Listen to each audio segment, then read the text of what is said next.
سے لوگ شیطان کے بارے میں اس طرح بات کرتے ہیں جیسے وہ ہر جگہ موجود، ہر چیز جاننے والا اور ہر کام کرنے کی صلاحیت رکھنے والا ہو۔ حقیقت یہ ہے کہ خدا نے شیطان کی طاقت کو محدود کر دیا ہے اور بہت سی ایسی چیزیں ہیں جو وہ کبھی نہیں کر سکتا۔ اس ویڈیو میں ہم اس دشمن کے بارے میں بات کریں گے جو اکثر خوف اور پراسرار میں لپٹا ہوتا ہے۔ بائبل اسے دھوکے باز، جھوٹ کا باپ، گرجنے والے شیر کی مانند بیان کرتی ہے جو شکار کی تلاش میں گھومتا ہے۔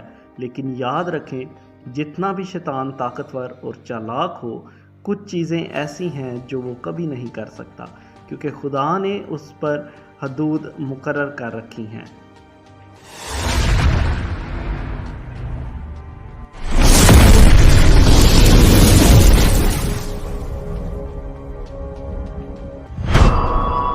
شیطان جتنا بھی شاطر ہو وہ ہمارے دلوں اور دماغوں کو نہیں پڑھ سکتا۔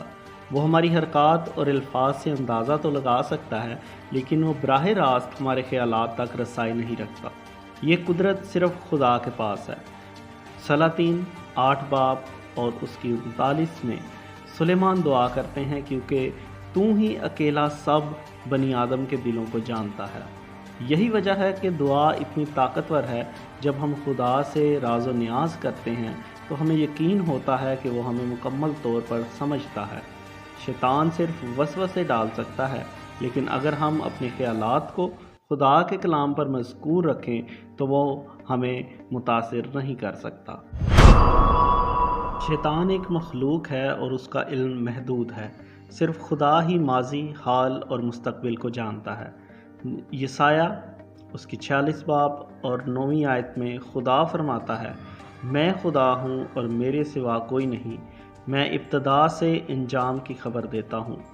شیطان اندازے لگا سکتا ہے، منصوبے بنا سکتا ہے، لیکن وہ خدا کے منصوبوں کو نہیں جانتا۔ اس کا مطلب یہ ہے کہ ہماری زندگی کا مستقبل محفوظ ہے کیونکہ یہ خدا کے ہاتھ میں ہے، نہ کہ دشمن کے ہاتھ میں۔ رومیو 8 باب میں لکھا ہے کہ نہ موت، نہ زندگی، نہ فرشتے، نہ حکومتیں، نہ حال، نہ استقبال، نہ قدرتیں، نہ بلندی، نہ پستی اور نہ کوئی اور مخلوق ہمیں خدا کی محبت سے جو ہمارے خدا یسوع مسیح میں ہے جدا کر سکے گی۔ شیطان چاہے جتنی بھی کوشش کرے وہ ہمیں خدا کی محبت سے دور نہیں کر سکتا۔ خدا کی محبت ابدی اور اٹل ہے۔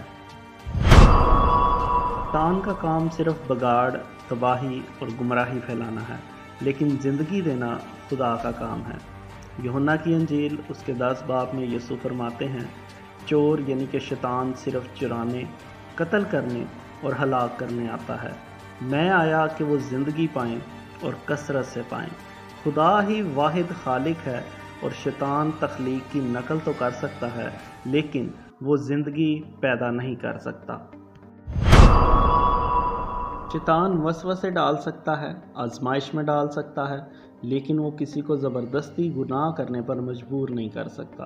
یعقوب اس کے پہلے باب میں لکھا ہے، ہر شخص اپنی خواہش میں کھینچ کر اور بہک کر آزمائش میں پڑتا ہے، پھر خواہش حاملہ ہو کر گناہ کو جنم دیتی ہے اور گناہ جب پورا ہو جاتا ہے تو موت پیدا کرتا ہے۔ ہمیں یہ جان کر سکون ملتا ہے کہ ہم گناہ سے بچنے کے لیے مسیح میں قوت رکھتے ہیں۔ پہلا کرنتھیوں 10 باب کی 13 میں لکھا ہے، خدا کا وعدہ ہے کہ وہ ہر آزمائش کے ساتھ نکلنے کا راستہ بھی دے گا۔ مکاشفہ 20:10 میں لکھا ہے، اور ابلیس جو ان کو بہکاتا تھا آگ اور گندک کی جھیل میں ڈال دیا جائے گا جہاں وہ ابد تک عذاب میں رہیں گے۔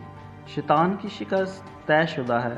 وہ جتنا بھی زور لگا لے وہ خدا کی ابدی منصوبے کو بدل نہیں سکتا۔ یسوع دوبارہ آئے گا اور شیطان، گناہ اور موت ہمیشہ کے لیے ختم ہو جائیں گے۔ یہ سچائیاں ہمیں یاد دلاتی ہیں کہ شیطان محدود ہے لیکن ہمارا خدا لامحدود ہے۔ ہم خوف میں نہیں بلکہ ایمان میں زندگی بسر کرتے ہیں کیونکہ مسیح نے پہلے ہی فتح حاصل کر لی ہے۔ اگر آپ کو یہ ویڈیو پسند آئی ہو تو اسے لائک، شیئر اور سبسکرائب کریں۔